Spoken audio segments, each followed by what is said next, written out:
Hello, for this video I want to talk about review scores for video games I disagree with on Metacritic. Here's a chart describing how I rate most games. I'm not sure yet what I consider below a 5. I know there's an obvious rift between what critics and audiences rate games, so I'll try to disagree with both sides here. Plenty of others have explained this better, so I'll just give a cliff note as to why this issue exists. Alright, let's get started. This is Exhibit A of me agreeing with critics. Dragon Ball Kakarot is a good game for fans. Combat is simple and okay, the cutscenes can range from cheap to improving on the originals, and this is a decent attempt at an open world for Dragon Ball.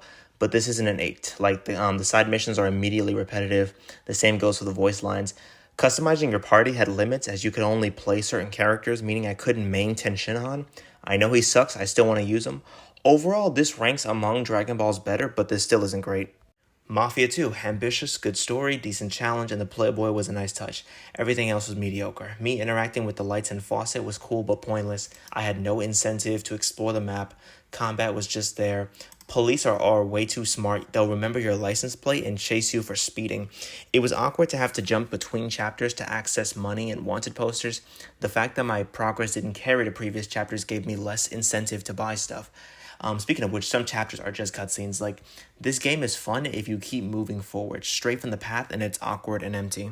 Just Cause 3. I don't know why this game has a 6 out of 10. I mean, I kind of know why. The story, characters, missions are all forgettable.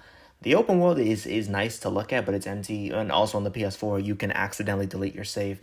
That happened to me twice. Still, the gameplay of gliding, grappling, parachuting, tethering, it was all actually fun. Like, maybe it's just because this was my intro to the series. Let me know if I'm wrong. Pokemon X and Y will be Exhibit A of me siding with audiences, and what an example, because its score is equal to the best mainline games, being Gens 3, 4, and 5. Overall, it's too easy. There's almost no post-game content. Then there's the new 3D sprite work. It definitely gave life to some new and old Pokemon, but too many look stiff. Like, this new Octillery makes me forget that he's supposed to be a tank. Despite that, still a good game. I mean, there were quality of life improvements made, and the formula works just as well as it did anywhere else. Spider-Man Miles Morales. This is a glorified DLC with a less interesting main character. Its side missions aren't as diverse, with those crime in progress missions never ending. I didn't like the story. Danica is annoyingly positive. She'll never replace Jameson. And even years after being released, it still has bugs. I don't know, like, a lot of it is fine, but a lot still rubs me the wrong way. I had family who played this, and we all agreed this is a 7. Fallout 4. Younger me had never played this series before, so I just believed everyone that said it would be a masterpiece. I got excited and bought it 2 years later. Okay, maybe I wasn't that excited. Anyway, 100%ed it, and wow, that wasn't great. My pre to early teens really taught me to not trust review scores anymore. 4 takes 1 step forward with the guns and 3 steps back everywhere else. The factions aren't great. I think the Railroad are dumb and the Minutemen are vague good guys. The Brotherhood and Institute feel fine, but the problem is that there's almost no RPG mechanics, no dialogue or solutions needing medicine, science, repair, barter, or even those low intelligence dialogue. You just shoot and sometimes talk or hack. Bases are neat, but with pressing it gets old very quickly. Bugs go without saying for Bethesda, so yeah, it's a 7. For this final section, scores that are wrong for both critics and audiences. No better way to start this off than something critically acclaimed, God of War 2018. Compared to the originals, I think this game has better graphics and writing, but everything else feels worse. The boss variety is lacking, puzzles are easier, the platforming is gone, and it's so much slower. This feels more like Dark Souls bound to a wheelchair than God of War. I don't even care about the lack of nudity. This thing is just worse than 2 and 3. It's great, but it doesn't deserve a higher score than them. This next one will be the only game here that I've watched instead of played because it's more focused on story anyway.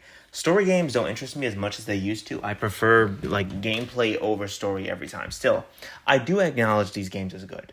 The Last of Us Part 2 story is not great to me. The story is longer than the first and it feels longer too.